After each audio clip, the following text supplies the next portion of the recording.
नमस्कार दोस्तों, स्वागत है आप सभी का बीपीएससी अड्डा पे। पटना हाईकोर्ट के द्वारा बिहार सरकार को एक बड़ा झटका दिया गया है और वो झटका ये है कि बिहार सरकार को पटना हाईकोर्ट के द्वारा यह डिसीजन दिया गया है कि अब आप सरकारी कर्मचारी, चाहे कर्मचारी हो या अधिकारी हो, उसको आप लंबे समय तक सस्पेंडेड नहीं रख सकते हैं। तो आइए पूरा मामला क्या था और इसके बाद क्या फर्क पड़ेगा बिहार सरकार पर, तो आइए देख लेते हैं कि क्या है पूरा मामला।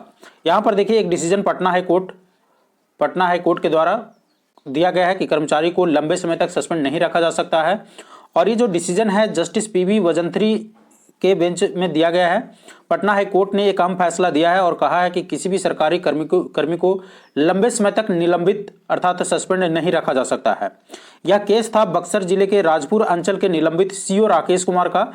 सीओ राकेश कुमार जो है, उनको घूस के मामले में पकड़ा गया था और घूस के मामले में एक्चुअली उनको जेल हुआ था और उसके बाद छूटे थे और इसी सिलसिले में वो उनको सस्पेंड किया गया था। लेकिन बाद में उन्होंने ड्यूटी परफॉर्म किया और उसके बाद फिर भी उनका जो सस्पेंशन है वो रद्द नहीं किया गया।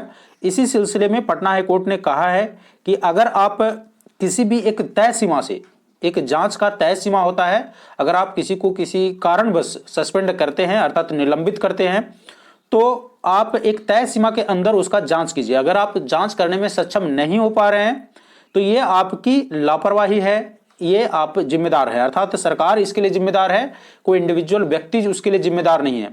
अगर आप लंबे समय तक किसी व्यक्ति को सस्पेंड रखते हैं तो पटना हाईकोर्ट ने कड़े शब्दों में कहा है कि पटना हाईकोर्ट के साथ साथ सुप्रीम कोर्ट का भी अवहेलना होगा, अर्थात कंटेम्प्ट ऑफ कोर्ट। आपने पढ़ा होगा कंटेम्प्ट ऑफ कोर्ट, तो इस पर बोला गया है कि ये मानहानि होगा कोर्ट का, सिर्फ पटना हाईकोर्ट का नहीं बल्कि सुप्रीम कोर्ट का भी।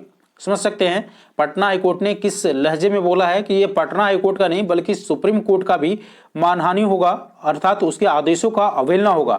और अगर ऐसा किया जाता है तो सरकार के अगेंस्ट क्या होगा, कार्रवाई किया जाएगा। तो इसीलिए ये 2016 का मामला था, जब अक्टूबर 2016 में सीओ साहब अर्थात राकेश कुमार को घूस लेते हुए पकड़ा गया था और उसके बाद इनको